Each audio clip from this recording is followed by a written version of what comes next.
예, 오늘 로마서 6장 1절로 11절 말씀이 되겠습니다. 다 같이 한번 인사합니다. 옆 사람을 사시고 앞뒤 사람을 사실까요? 오후에도 뵈니까 참 좋습니다.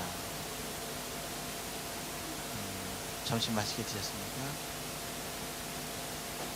우리 이영윤 시장님께서 인사를 너무나 예쁘게 하시네요.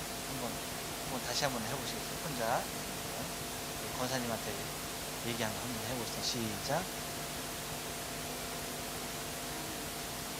그렇죠. 예. 그렇죠. 참 좋습니다. 집사님, 참 좋습니다. 네, 참 좋습니다. 감사합니다. 어떻게 점심 맛있게 드셨나요? 네. 저도 점심 오늘 또 변함없이 맛있게 잘 먹었습니다. 점심 먹었다고 하니까 예수님께서 하루는 한 바리새인의 초청을 받습니다. 바리새인의 초청을 받아서 식사를 하러 가셨어요. 그러니까 어떤 바리새인의 집에서 이제 초대를 받아서 식사를 하시는데 예수님께서 그 바리새인의 집에 있다라는 말을 소문이 났어요. 그러니까 한 여인이, 그러니까 그 동네에 다 이제 아는 거죠. 죄를 범한 여인이 있었는데 그 여인이 와서 자신의 눈물로 예수님의 발을 적시는 거예요. 자신의 눈물로 예수님의 발을 적시고 그 눈물로 그 적신 발을 자신의 이 머리털로 예수님의 발을 다 닦고, 그리고 그것뿐만 아니라 향유를 그 발에 부어요. 그랬을 때 예수님께서 그 여인에게 내가 죄 사함을 받다라는 이제 말을 해주죠. 그랬을 때 그 바리새인이 참 이상하게 생각합니다. 아니, 예수님이 저 여인이 어떤 여인인 줄 알 텐데, 만약에 그리스도라고 한다면 알 텐데 어떻게 저렇게 가만히 있느냐라고 얘기하는 거죠. 왜? 동네 다 아는 일이니까. 다 아는 일이니까. 그런데 이제 예수님께서 그 바리새인의 그 마음을 아시고 예수님이 얘기를 합니다. 누구에게 얘기를 해요? 네, 베드로에게 얘기를 해요. 시몬아,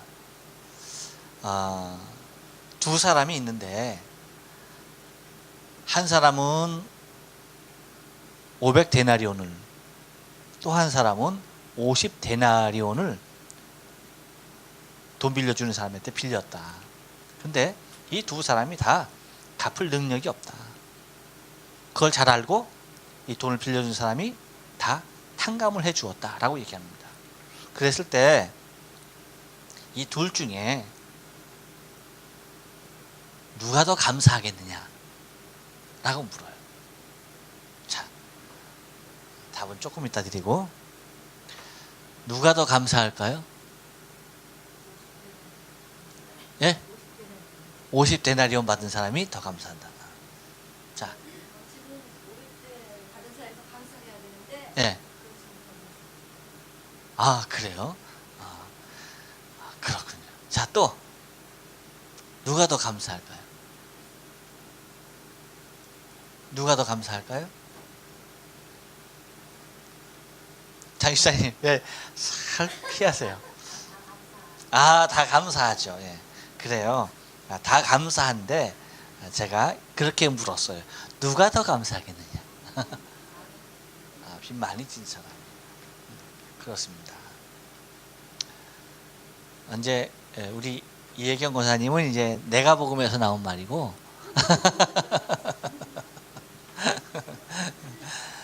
그래 이제 그럴 때 주님이 그래요. 시몬이 그렇게 대답합니다. 500데나리온 빚진 사람입니다. 하니까 예수님이 그래요. 그래, 네 판단이 옳도다. 네 판단이 옳다. 많이 빚진 사람이 더 감사할 것이다 라고 얘기하는 거예요. 그러니까 지금 누구 집에서 식사를 하시는 중이었어요? 바리새인의 집에서 식사를 하는 중이었어요. 근데 여기서 우리가 좀 제가 이제 설교자로서 하나 또 이제 깨닫게 되는 것이 있는데, 이렇게 예수님이 그 바리새인이, 그게 어디냐면 여러분 누가복음 7장에 나오는 말씀입니다. 한번 누가복음 7장을 한번 펴보세요. 누가복음 7장에 나오는 말인데, 누가복음 7장 36절부터 나오는 말씀이에요. 한번 펴보시기 바라요.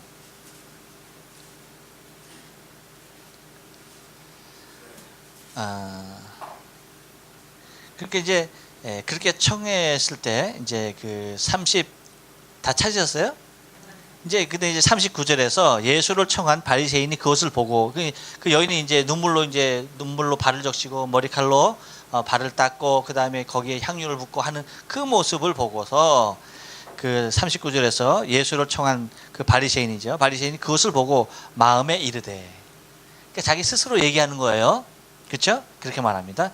이 사람이 만일 선지자라면 자기를 만지는 이 여자가 누구며 어떠한 죄, 곧 죄인인 줄 알았으리라 하거늘이라고 얘기합니다.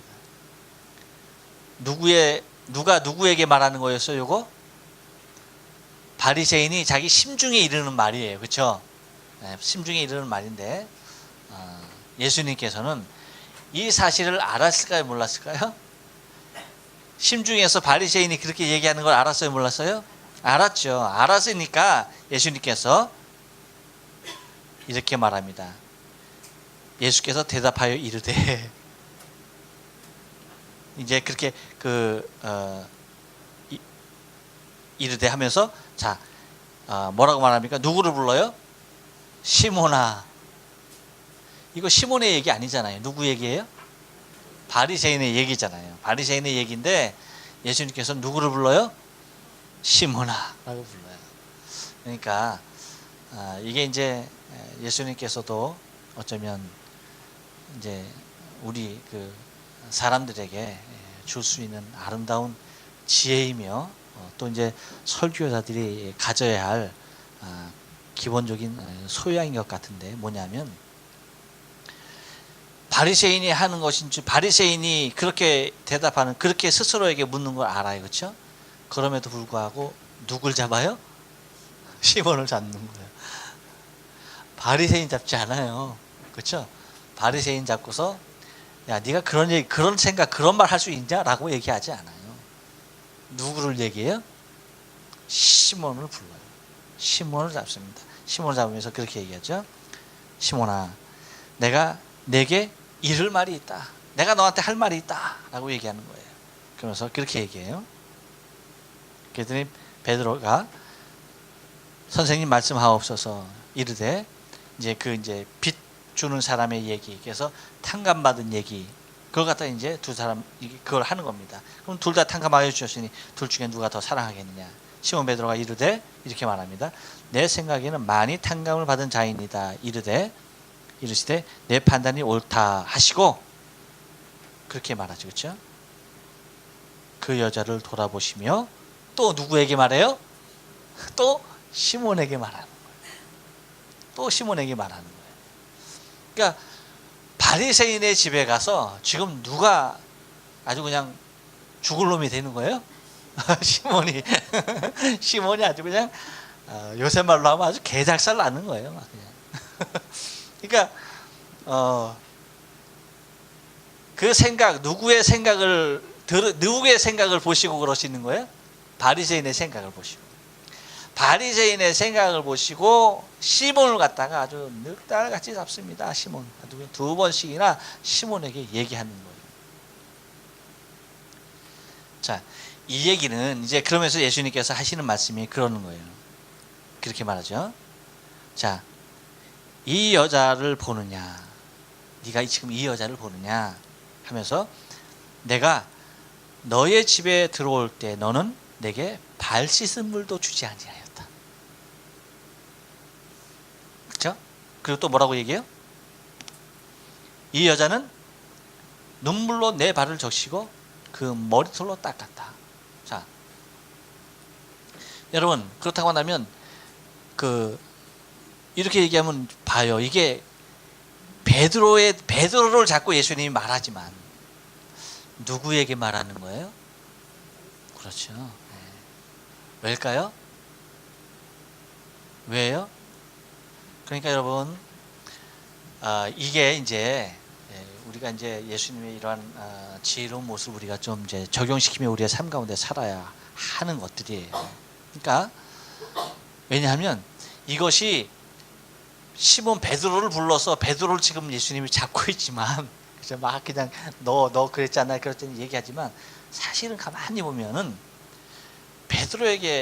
베드로는 그냥 그 말을 전하는 또 다른 사람에게 전하는 그래서 함께 어울려서 그냥 총대 맨 사람이라는 거예요.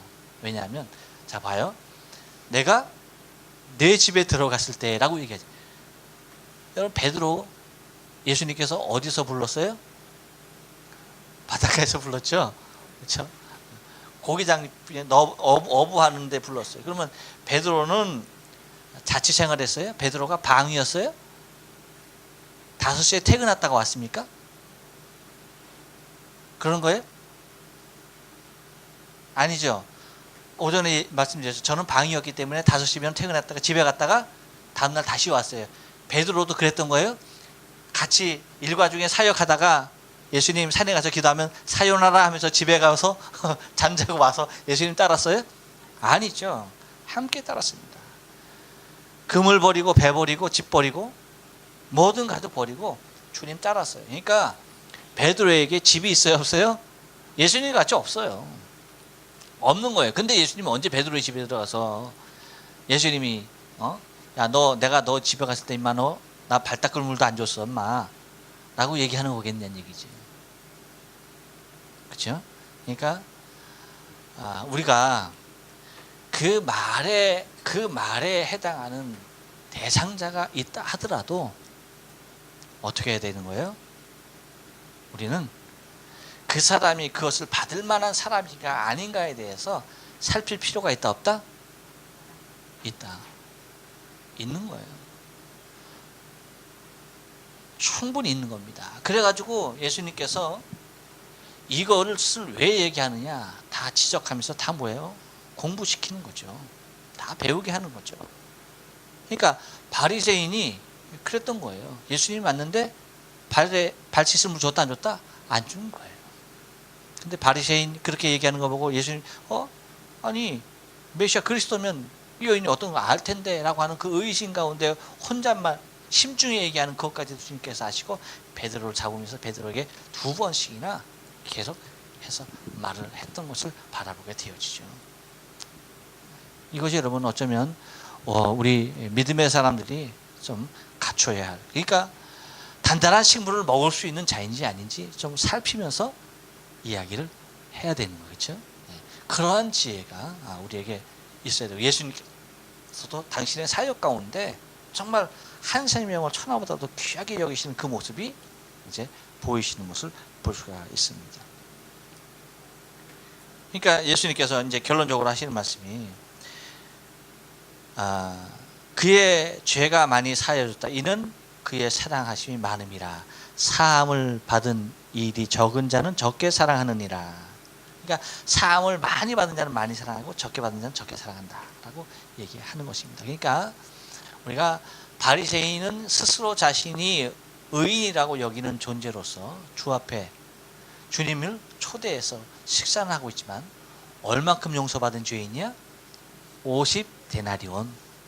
그렇지만 자신이 와서 눈물을 흘리면서 예수님의 발을 적시면서 머리칼로 닦고 향유를 부으면서 했던 여인은 얼마나 탕감받은 여인이에요?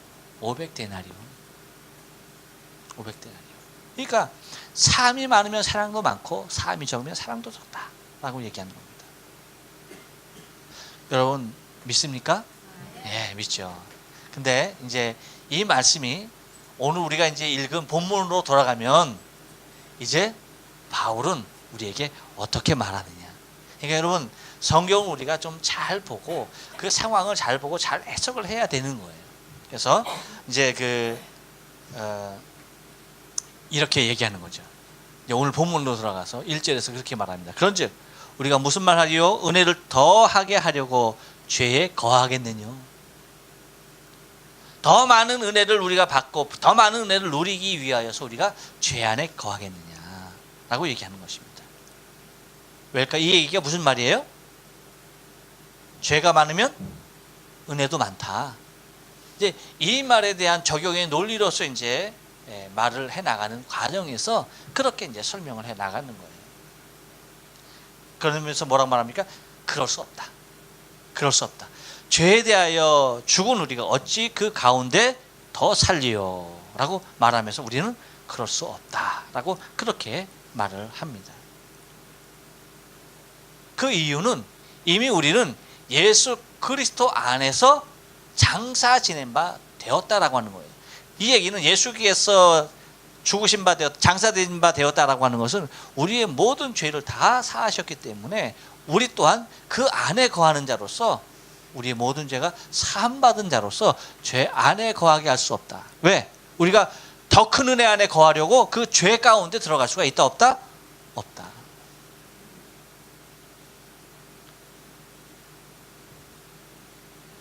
그러니까 우리가 받은 은혜에 대해서 여러분 우리가 받은 하나님의 사랑에 대해서 우리가 얼마나 기뻐하고 감격해야 하는지에 대해서 얘기하고 있는 거예요. 정말 감사한 일이고 너무나 고마운 일이에요.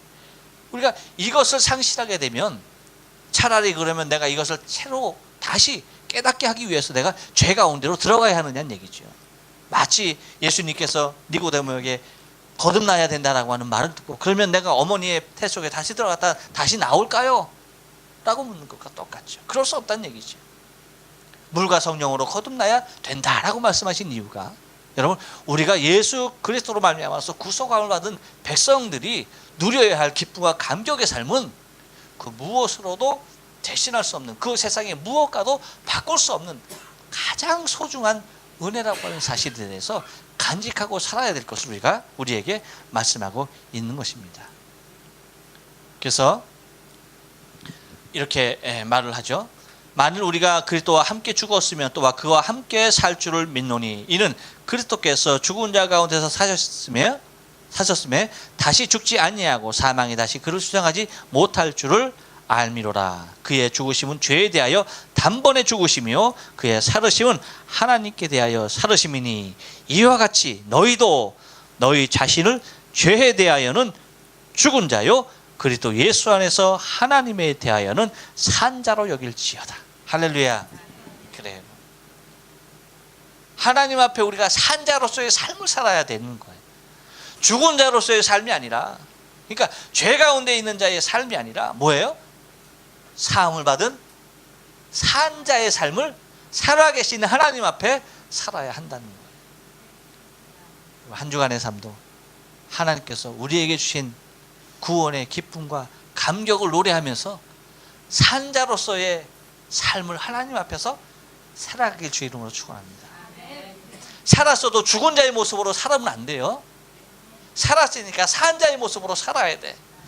산자의 모습으로 사는 건 뭐예요? 죽은 자 같이 살면 안 된다는 얘기예요. 구원받지 못한 죽은 자들 여러분 어떻게 살아요? 자기 불평할 때로 불평하고 욕할 때로 욕하고 원망할 때로 원망하고, 그렇죠? 잘 되면 웃어도 잘못되면 울고, 그 모습은 죽은 자의 삶이라는 거예요. 산자의 삶은 하나님 앞에 살아있는 하나님 앞에서의 산자의 삶은 슬퍼도 기쁜이죠. 아파도 감사한 거고, 그렇죠? 내 삶의 환경과 조건을 초월해서 살아있는 나 자신의 모습을 하나님 앞에 보이며 사는 것이 살아계신 하나님 앞에서의 산자들의 모습이에요. 그래서 여러분 괴로우면 뭐 해야 돼요? 기도하고, 기쁠 때 더 찬양하고, 그렇죠? 그리고 전할 수 있을 때 복음 전하고, 그 모습의 삶을 사는 것이 여러분 우리 산자들, 죄에 대하여는 죽었지만 의에 대하여 하나님에 대하여 살아있는 사람들의 삶의 모습이다라고 하는 거예요. 우리 옆 사람에게 한번 축복해 줍니다. 산자로서의 삶을 삽시다. 살아계신 하나님 앞에서 대하여 산자로 하나님께서 우리를 귀하게 여기실 줄로 믿습니다. 기도합니다.